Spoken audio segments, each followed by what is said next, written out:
The time of the red is a brutal time. Life is cheap, and to get the things you need or want, sometimes you gotta get your hands dirty. By covering them in viscera, gore, and other nasty things that come from the human body. Let's talk about combat in Cyberpunk RED.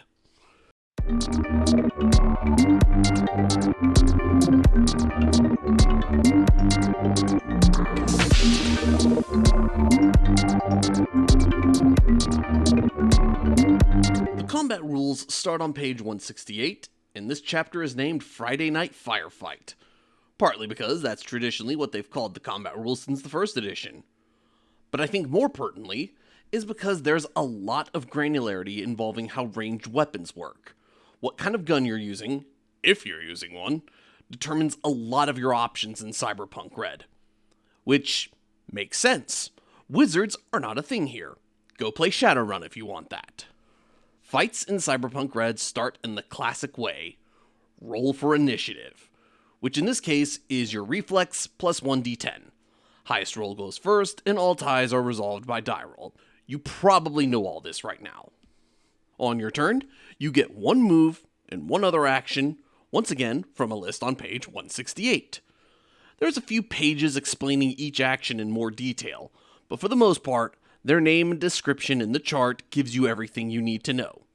So Game Masters, print that chart out. You're going to need it. And the big important rules are put into their own reminder boxes in this section. Rules like, when you're making a ranged attack, the attacker rolls 1d10 plus reflex and the relevant weapon skill. This number is compared to a number based on the weapon you're using and how far the target is from you.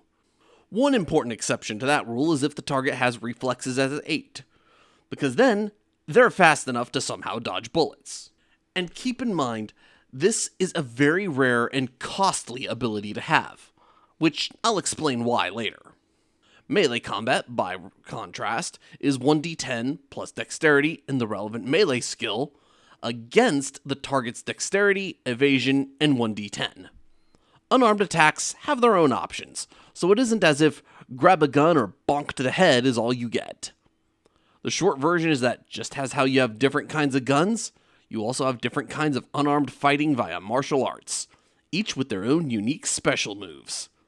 And even if you don't meet the requirements for certain special moves, martial arts skills can still ignore half of your target's armor, unlike brawling. And melee weapons also get that ignore armor effect, and even brawl has a few options for if you need to get through armor. But I digress. Regardless of how you try to flatline somebody, critical hits are handled a little differently in Cyberpunk RED than in most games. Specifically, that bonus you get for rolling a 10 to hit somebody doesn't change anything. Yes, you do still get your extra 1d10, but that's it. It's your damage dice, the d6s, that determine if you crit, and you need at least 2 of them to show up as 6. Then, you roll on the critical injuries table to determine what sort of heinous injury your victim suffers from. In addition to dealing 5 extra damage, that ignores armor. This makes the big guns really appealing, but do keep in mind, lawmen have a good reason to stop you if you're walking down the street cradling a shotgun. Nobody wants to end up with a slug lodged in their belly that's going to make them bleed out if they move too quickly. And dodging is only available against melee weapons, or guns if you have reflexes 8. Which brings us to the other options available to you. If you can't jump out of the way at the last second, don't be in the way in the first place, or have something between you and that danger. This is where cover and armor come in, and cover is quite simple. You need to be behind something that can stop a bullet. You need to be completely behind it. There's no such thing as partial cover. You're either completely hidden from bullets, or you're not. And cover can be attacked just like anything else. Cover has HP, and as for how much, that's based on if it's thick and what it is. There's a list on page 183 of different kinds of common building materials and what they would be classified as. If you can't stop bullets by hiding behind something, wear something that'll stop them. Armor starts on page 184 and has 2 important stats. Stopping power, which is how much damage it can reduce, and armor penalty, which is how much wearing it reduces your reflexes, dexterity, and movement. Meaning heavy armor can make you near invincible, but you'll also be a sitting duck while wearing it. And page 186 goes over the specifics of what happens when you do get hit, because what you are hiding behind is no longer there. The attacker rolls their damage, you subtract your stopping power from that number. If that number is reduced to 0, stop. You're done. Otherwise, if you take so much as 1 point of damage, that damages your armor and causes you to lose 1 stopping power until it is repaired. So, even with that 18 stopping power metal gear, anybody dedicated enough can tear through it away with a melee weapon or armor-piercing ammunition.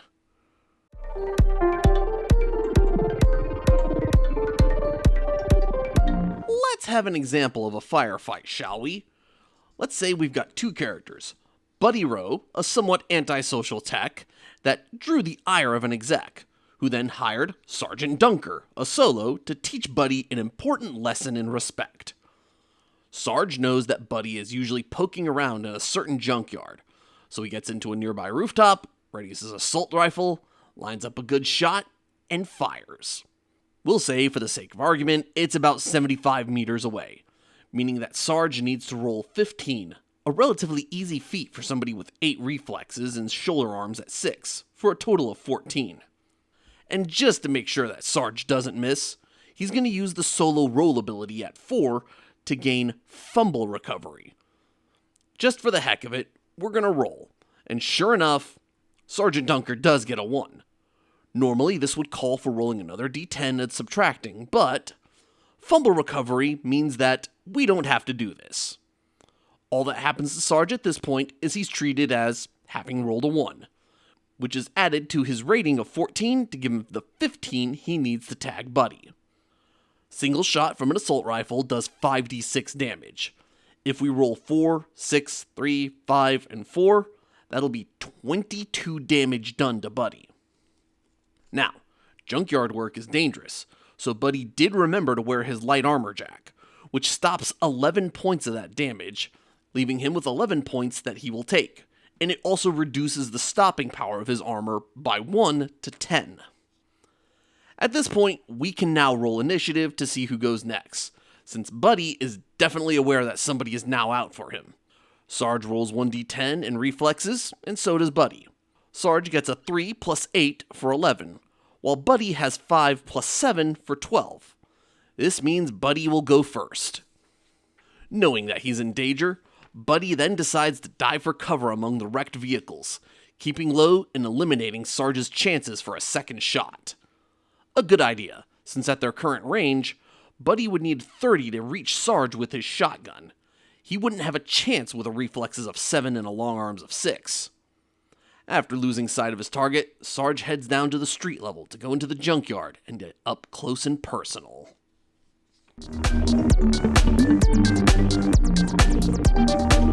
Wound states start on page 186.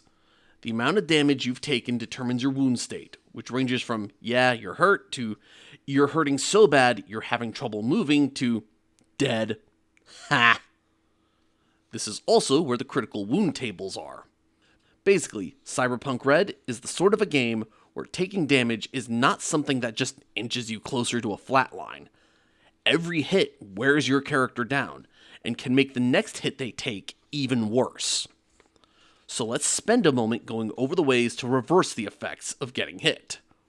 Starting with armor that's missing stopping power, hand that over to a tech choom, they'll be able to fix it for you.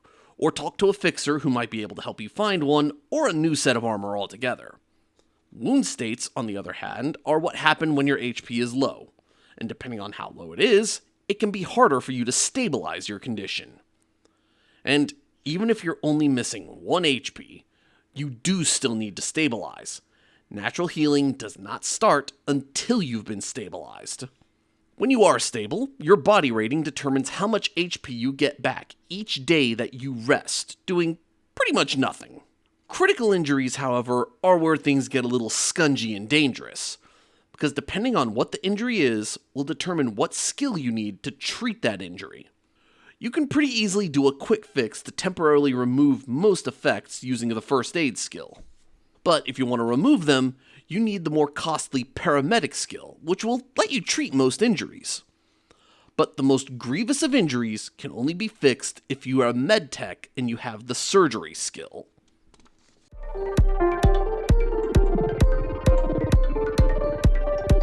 The section about restoring humanity starts on page 229. Drugs, horrific psychological trauma, and cyberware all lower humanity, your measure of being comfortable being human. Some of it you can get back if you've got the time and eddies for it. Important to note, though, is that unless you remove the metal parts and replace them with meat ones, presumably grown from your own flesh in a lab somewhere, you won't get all of your humanity back. Each piece of cyberware that lowers humanity lowers your max humanity depending on its type. Cyberware reduces it by 2, and Borgware reduces it by 4. Typically, things that are excessive, like adding weapons or trying to otherwise become more machine than human, is what causes humanity loss. Having a limb reattached or replaced with a functional prosthetic does not cause this loss, though, since it's meant to make you more complete to how you originally were. And this brings us to the importance of keeping your humanity. Loss of humanity lowers your empathy rating, which, beyond making social roles more difficult, can also cause your character to snap. They become a cyber psycho, somebody who, without a hint of irony or guilt, believes that they are nothing more than parts, and everyone around them is nothing more than parts, and nothing truly matters. In game terms, if your character's empathy is 0 and you have negative humanity, you hand over your character sheet to the GM. If they somehow get their humanity back, you will get your character back. But you probably shouldn't count on that. All the equipment write-ups are for standard quality of that weapon. But even then, there's aftermarket modifications available for most weapons. Specifically, if it's not an exotic weapon like a taser, you have 3 slots you can play around with. Slots for things like scopes, underbarrel weapons, and other things like that. Some weapons also have other types of ammunition, just in case you need yet more options. For example, shotguns are normally loaded with slugs, letting you treat it as sort of a short-range rifle. But if you need to turn it into the point, shoot, and dispense death to a lot of people at once weapon that video games treat shotguns as, load some buckshot into it. And if nothing else, spending more money can get you a slightly better weapon. Or if you're willing to deal with an exceptionally bad one that's prone to jamming, you can get it cheaper.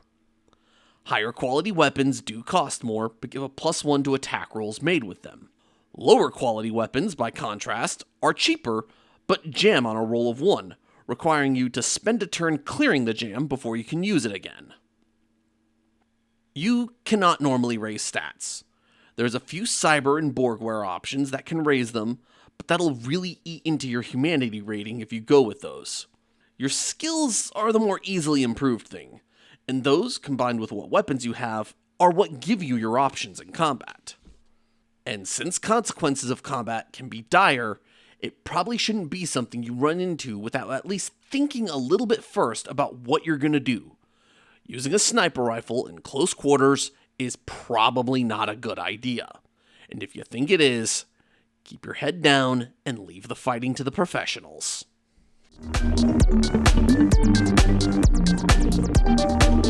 Combat in Cyberpunk RED is honestly kind of simple compared to a certain other standard in tabletop role-playing games. Your options are determined mostly by your weapons and the environment, with only one role having any extra considerations.